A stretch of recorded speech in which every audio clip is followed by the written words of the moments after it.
ఇక్కడ ఉన్నది టీడీపీ ప్రభుత్వం మాత్రమే కాదు, ఇది కూటమి. దీంట్లో బీజేపీ ఉంది, జనసేన ఉంది.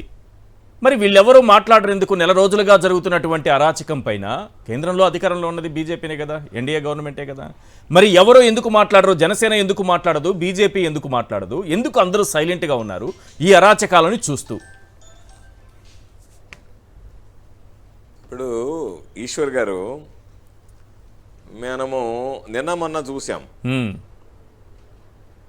ఈ పెన్షన్ల పంపిణీ విషయంలో తెలుగుదేశం పార్టీలో గ్రూపులతో పాటు తెలుగుదేశం పార్టీ జనసేనకు సంబంధించినటువంటి కార్యకర్తలు ఈదుల్లో పోట్లాడుకున్నారు. కాబట్టి వీళ్ళకే సఖ్యత లేదు, వీళ్ళకి ఒక అజెండా లేదు, ఏదో అందరు కలిసి ఓట్లు వేసినామనేటువంటి దాంతో అయిపోయింది. కాబట్టి ఎక్కడికెక్కడ వాళ్ళు విభజించబడి ఉన్నారు. పవన్ కళ్యాణ్ గారు మాత్రం నీతి సూక్తులు మాట్లాడతా ఇది చేస్తాము అది చేస్తామని చెప్పని ఏదో స్వామి వివేకానంద లాగా మాట్లాడుతున్నాడు ఆయన.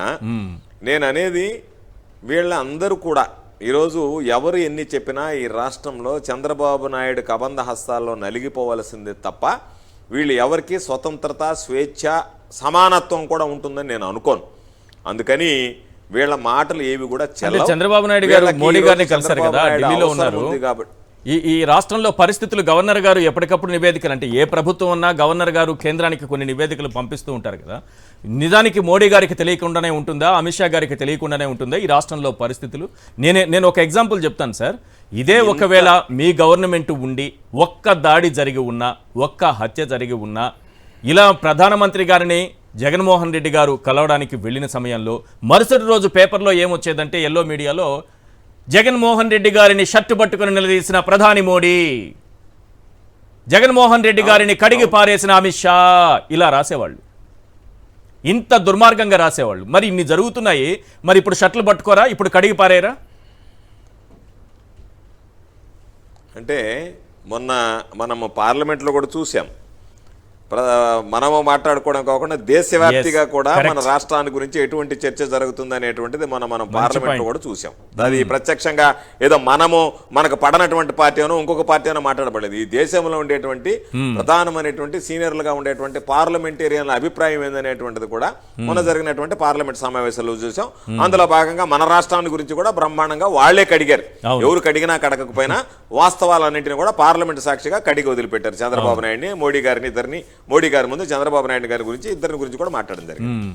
మేము చెప్పేది ఈరోజు వీళ్ళు ఎంత దారుణంగా వ్యవహరిస్తున్నారంటే ఈ విషయాలన్నీ, ఇది చిన్న విషయాలు కాదు.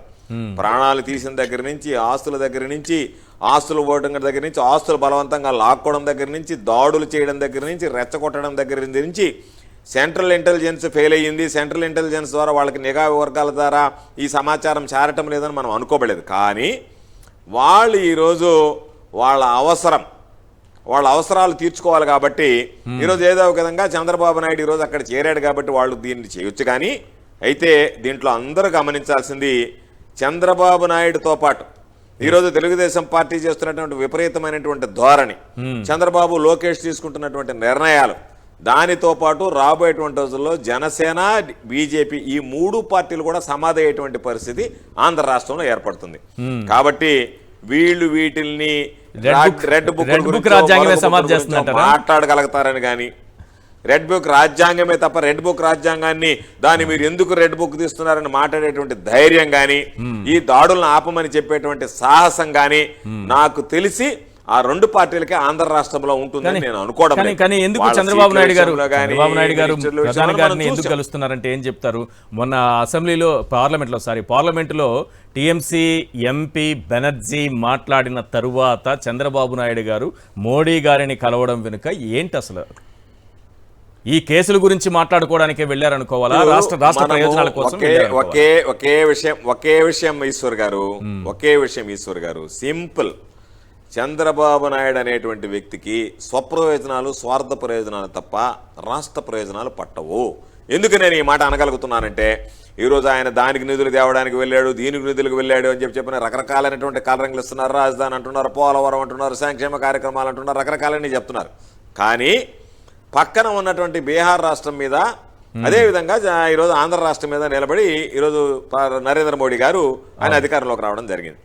పక్కన ఉన్నటువంటి వాళ్ళ అసెంబ్లీలో మాకు ప్రత్యేక హోదా కావాలి అని చెప్పి దాని మీద మాట్లాడి వాళ్ళు తీర్మానం చేసి వాళ్ళ డిమాండ్లు ఆడ ముందు పెడితే చంద్రబాబు నాయుడు నోటిగుండా ఈరోజు ఆ డిమాండ్ బయటికి రాలేదు. అనేక సందర్భాల్లో మనం మాట్లాడుకున్నాం ఏమని, ఆ పరిస్థితే భగవంతుడు మనకు కల్పించి ఉంటే జగన్మోహన్ రెడ్డి గారు చెప్పింది మన మీదనే ప్రభుత్వం ఆధారపడేటువంటి పరిస్థితి ఉంటే ప్రత్యేక హోదా తీసుకుని వచ్చి ఉండేవాడినని జగన్మోహన్ రెడ్డి గారు అనేక సందర్భాలు చెప్పాడు. పక్కన ఉన్నటువంటి ముఖ్యమంత్రి ఏమో మాకు ప్రత్యేక హోదా కావాలని పోరాడుతున్నాడు.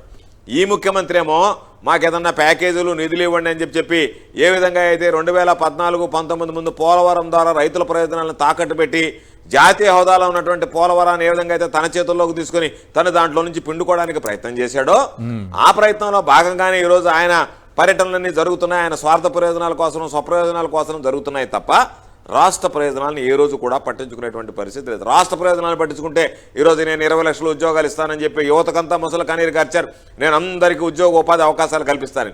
నువ్వు ఉద్యోగ ఉపాధి అవకాశాలు కల్పించడానికి నీ ముందున్నటువంటి ఏకైక మార్గం నువ్వు ఈరోజు ప్రత్యేక హోదాని గురించి మాట్లాడటం.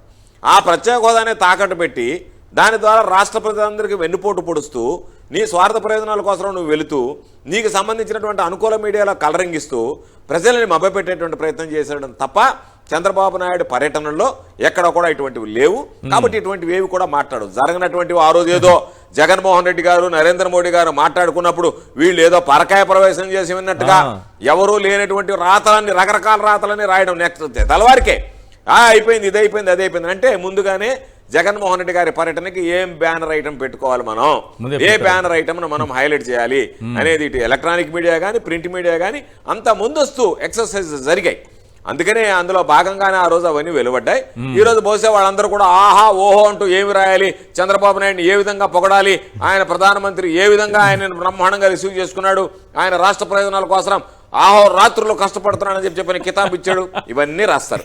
ఆయన దాంట్లో రాష్ట్రం పరుగులు అందుకుంటుంది, ఊపు అందుకుంటుంది, రాష్ట్ర ప్రయోజనాలన్నీ స్పీడ్ గా ఉన్నాయి, నెల రోజుల లోపలనే తానేంటో నిరూపించాడు, ఇంత సమర్థత కలిగినటువంటి ముఖ్యమంత్రి భారతదేశంలో లేడు అని చెప్పాడు, పొగిడాడు అని చెప్పి రాస్తాయి. ఇది పారానంద తప్ప మరొకటి కాదు. నెల రోజుల్లోనే ఏపీని దేశంలోనే అగ్రగామిగా ఆదర్శవంతంగా నిలబెట్టిన చంద్రబాబు అని నెంబర్ 1 గా నిలిపాడు, పరుగులు తీస్తున్నాడు అభివృద్ధి అది ఇదని అదే రాస్తారు.